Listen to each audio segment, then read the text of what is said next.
Hello guys, இந்த வாட்டி குத்த பொங்கல் அரிசி இதுதான்.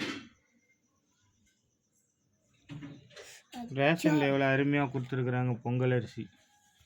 இதில் நாங்கள் எங்கே பொங்கல் செஞ்சு இந்த புழு எல்லாத்தையும் தின்றது. பொங்கல் அரிசி கலரே வித்தியாசமாகுது. இது என்ன பண்ணுறது நாங்கள்?